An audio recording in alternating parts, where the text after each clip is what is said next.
Good morning, good afternoon, good evening. I'm so excited that you chose to hang out with me yet another Wednesday for Wisdom on Wednesday with Ray.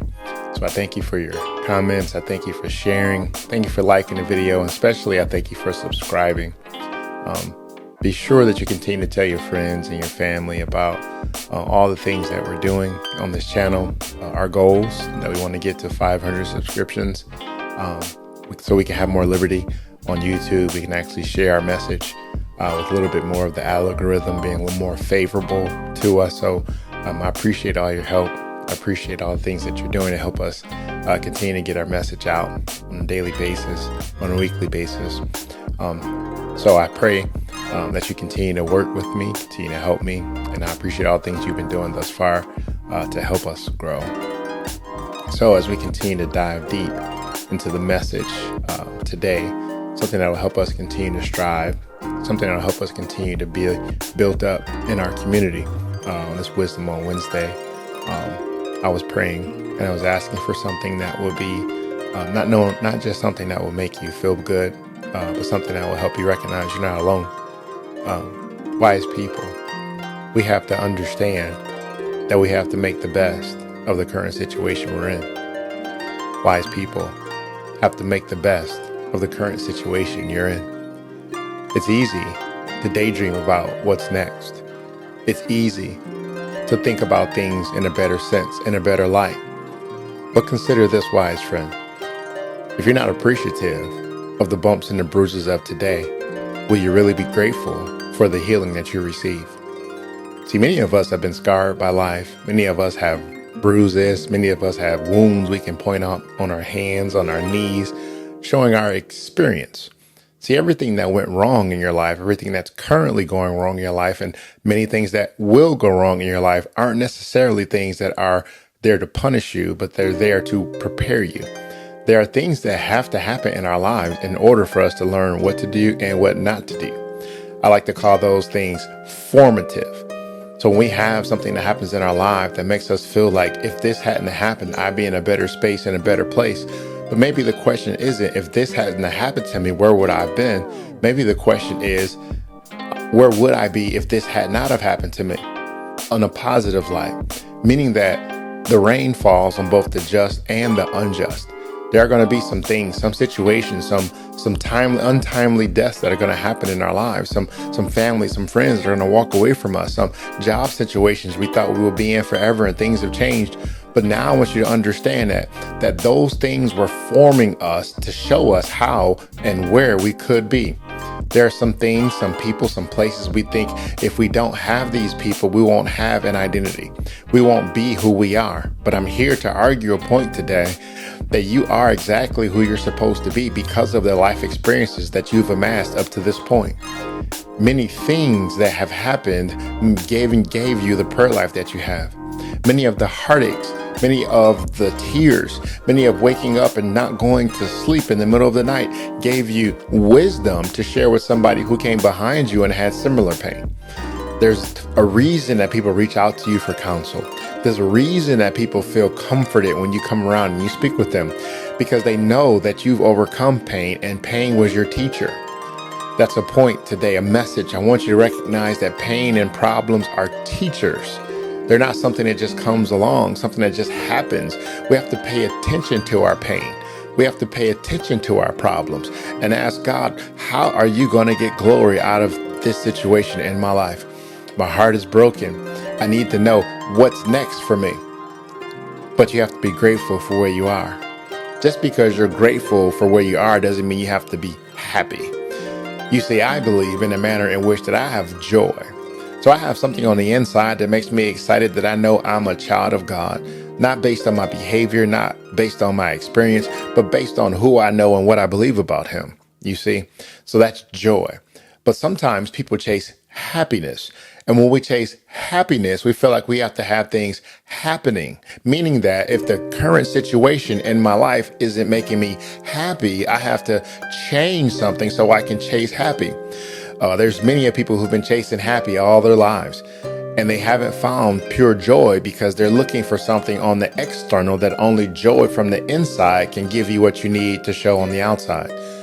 You see, if you understand that the situation you're in, the circumstance you're in, is developing your character, is developing you to be who you need to be in the next season of your life. I heard this once before, that many people can get into a room because of their talent, but their character couldn't allow them to stay in the room. They couldn't sustain. They didn't have anything that could keep them there. You know what, friend? Pain, problems, and circumstances that are out of your control develops your character. So be happy where you are. Continue to bloom where you're planted. Continue to focus on those things for your future versus your failures. All of us fall short of the glory of God. All of us have issues. All of us have problems. All of us have something that we wish we could change about our lives. But what if, just what if, you embraced all the things that are going well in your life? What if you actually took a list and you actually quantified all the blessings in your life, all the things you're ecstatic about? But I know what actually happens. As soon as we try to itemize all the things that are going well, we think about the things that are going wrong. And those things that are going wrong are glaring on the page. It controls our conversation. I tease my wife often, and she comes home from the beauty shop looking beautiful, and all she'll notice is one hair out of place. It's easy for us to look at the thing that out of place versus looking at all the things that are in place. All the things that are going the way God wants them to go in our life, the things that are moving in the direction that's going to take us to the next season. But when you recognize that you're in a place that was planned and that was preordained for you to grow, for you to learn, it changes your perspective. You see, if you recognize and knew that the place you're in, the classroom called life that you're in right now, is developing you for a better tomorrow, you wouldn't be in a rush to leave. You wouldn't be in a rush for this test to be over. You wouldn't be in a rush to change the channel. If you understood how important the things that you're learning today are for your future, you would recognize and embrace the current situation, embrace the situation, embrace the people that are around you. Oftentimes we get down on ourselves because of our circle, and nothing's wrong with your circle. Something that's wrong with your circle may be your expectations of your circle. Maybe you're expecting more of your circle than you're actually providing to your circle. And that's always a letdown. So we have to be sure that we know who we are in the relationships that we have, and then we can be a blessing where we are. That we don't have to have the perfect friend circle. We don't have to have the perfect job, the perfect church, the perfect children, because perfection is not reality. But when you recognize that I'm going to make the best of the current situation I'm in, I'm going to make the best of my coworkers. I'm going to make the best time that I have with my children while I still have them. I'm going to make the best time of every situation I have. I know I don't have the perfect church, but they serve a perfect God. And if I do my part, and if I bring my very best every opportunity I have, it will be the best experience because I'm bringing my very best. You see how our minds need to change about the areas in our lives that we're complacent about, or we feel like if this happens or if this changes, I'll be better. Sometimes the only change we need is our perspective. Sometimes the only change that we need is the way we look at things, the way we digest information, the way we hear information, the way we receive information. Maybe sometimes we need to be still and be quiet before we respond to what we just heard. Maybe just because we well up in our spirit that it's time to leave and you're discomforted, maybe God is challenging you in this season of your life that this is the season where just because you're moving situations doesn't mean you won't deal with this same problem when you get there. What is the thing that you're training me in this season? What is something that I must understand? What's the hurdle that I must cross? What have I been running from? You see, we paint the perfect picture that we're looking for comfort, but ultimately, we're not running towards comfort. We're running from discomfort. And all of us grow in discomfort. All of us grow when things are not comfortable. All of us grow when somebody else isn't giving us the answers and we have to figure it out on our own. All of us grow when our muscles are stretched, when our intellect is stretched, when our emotions are stretched. Sometimes our emotional intelligence is being stretched by the people that are in our lives, the circumstances that we encounter, the places that we go. If you look in the mirror and you understand the only person that can change your situation is looking right back at you in the mirror is you. you will start having the best life. You will start embracing your tomorrow. You will be thankful for where God has brought you from. If you look back over your life and think things over, you can truly say that you've been blessed because you have a testimony. Your testimony may not be dramatic like other people. Your testimony may not be exciting like some, but you know where you came from and you know exactly what God has prepared you for.